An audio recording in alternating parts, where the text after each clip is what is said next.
ಅಂತ. ನಾನು ನ್ಯೂಬೋರ್ನ್ ಮತ್ತು ಮೆಟರ್ನಿಟಿ ಫೋಟೋಗ್ರಾಫರ್. ಇದು ನನ್ನ ಫಸ್ಟ್ ಯೂಟ್ಯೂಬ್ ವಿಡಿಯೋ ಆ್ಯಂಡ್ ನನ್ನ ಇಂಟ್ರೊಡಕ್ಷನ್ ಕೂಡ ಇದೇ ವಿಡಿಯೋದಲ್ಲಿರುತ್ತೆ. ಇವತ್ತು ನಮಗೆ ನ್ಯೂಬೋರ್ನ್ ಶೂಟ್ ಇತ್ತು ದೊಡ್ಡಬಳ್ಳಾಪುರದಲ್ಲಿ. ಯೂಶಲಿ ನಮ್ಮ ಸ್ಟುಡಿಯೋ ಇರೋದು ಹರ್ಷನ್ಗುಂಟೆ ನೆಲಮಂಗಲ ಹತ್ರ. ಇವತ್ತು ನಮ್ಗೆ ಆಲ್ಮೋಸ್ಟ್ 45 ಕಿಲೋಮೀಟರ್ಸ್ ದೂರ ಇದೆ ನ್ಯೂಬೋರ್ನ್ ಶೂಟು. ಪಾಪು ಬಂದು 12 ಡೇಸ್ ಅಷ್ಟೇ. ಸೊ ಬನ್ನಿ, ನಾನು ನಿಮ್ಮನ್ನು ಕರ್ಕೊಂಡು ಹೋಗ್ತೀನಿ. ನ್ಯೂಬೋರ್ನ್ ಶೂಟ್ ನಾವು ಹೇಗೆ ಮಾಡ್ತೀವಿ, ರ್ಯಾಪಿಂಗ್ ಹೇಗೆ ಮಾಡ್ತೀವಿ, ಫೋಟೋಗ್ರಫಿ ಆ್ಯಂಡ್ ಎಡಿಟಿಂಗ್ ಹೇಗಿರುತ್ತೆ, ಇದೆಲ್ಲ ನನ್ನ ವೀಡಿಯೋಸಲ್ಲಿ ನೀವು ನೋಡ್ಬೋದು.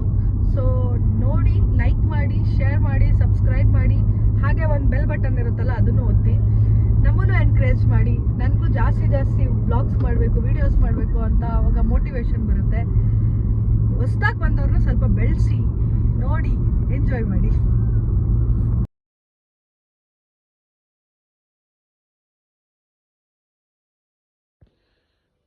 ನಾವೇನೋ ಜೋಶಲ್ಲಿ ನ್ಯೂಬೋರ್ನ್ ಶೂಟ್ಸ್ ಎಲ್ಲ ಹೇಗಾಗುತ್ತೆ, ರ್ಯಾಪಿಂಗ್ ಎಲ್ಲ ಹೇಗೆ ಮಾಡ್ತೀವಿ, ಬೇಬಿ ಕೇರಿಂಗ್ ಎಲ್ಲ ಹೇಗಿರುತ್ತೆ ಅದನ್ನೆಲ್ಲ ನಿಮಗೆ ತೋರಿಸ್ಬೇಕು ಅಂತ ಬಂದೆ. ಬಟ್ ವಿಡಿಯೋ ಮಾಡ್ತಿರೋದು ನೋಡಿ, ಕ್ಲೈಂಟು ಇವಾಗಲೇ ಫೇಸ್ ಎಲ್ಲೂ ರಿವೀಲ್ ಮಾಡಬೇಡಿ ಮೇಡಮ್ ಬೇಬಿದು, ಇನ್ನು ಅದಕ್ಕೆ 12 ಡೇಸು, ಸೊ ಆಫ್ಟರ್ 2 ಮಂತ್ಸ್ ಎಲ್ಲಾದರೂ ಹಾಕ್ಕೊಳ್ಳಿ, ನೋ ಪ್ರಾಬ್ಲಮ್ ಅಂತ ಹೇಳಿದ್ರು. ಗೊತ್ತಿರೋ ಕ್ಲೈಂಟ್ ಆಗಿರೋದ್ರಿಂದ ನಾನು ಅದಕ್ಕೆ ಇಲ್ಲ ಮೇಡಮ್ ನಾನು ಪೋಸ್ಟ್ ಮಾಡಬೇಕು ಅಂತ ಹೇಳೋಕ್ಕಾಗಲಿಲ್ಲ. ಆಗುತ್ತೆ ಸಮ್ಟೈಮ್ಸ್ ಈ ಥರ ಎಲ್ಲ. ನ್ಯೂಬೋರ್ನ್ ಶೂಟ್ಸ್ಗೆ ಹೋದ್ಮೇಲೆ ನಾನು ಖಂಡಿತವಾಗ್ಲೂ ನೆಕ್ಸ್ಟು ಯಾವುದಾದ್ರೂ ನ್ಯೂಬೋರ್ನ್ ಶೂಟ್ಸಲ್ಲಿ ನಾನು ರ್ಯಾಪಿಂಗು, ಬೇಬಿ ಹ್ಯಾಂಡ್ಲಿಂಗು ಎಲ್ಲ ನಿಮಗೆ ತೋರಿಸ್ಕೊಡ್ತೀನಿ. ಈ ವಿಡಿಯೋದಲ್ಲಿ ತೋರ್ಸೋಕ್ಕಾಗಿಲ್ಲ, ದಯವಿಟ್ಟು ಕ್ಷಮಿಸಿ. ನೆಕ್ಸ್ಟ್ ವಿಡಿಯೋದಲ್ಲಿ ಖಂಡಿತವಾಗ್ಲೂ ತೋರಿಸ್ಕೊಡ್ತೀನಿ. ಇದಾಗಿತ್ತು ನಮ್ದು ಇವತ್ತಿನ ನ್ಯೂಬೋರ್ನ್ ಶೂಟ್. ಇದು ಇನ್ ಹೌಸ್ ಶೂಟು.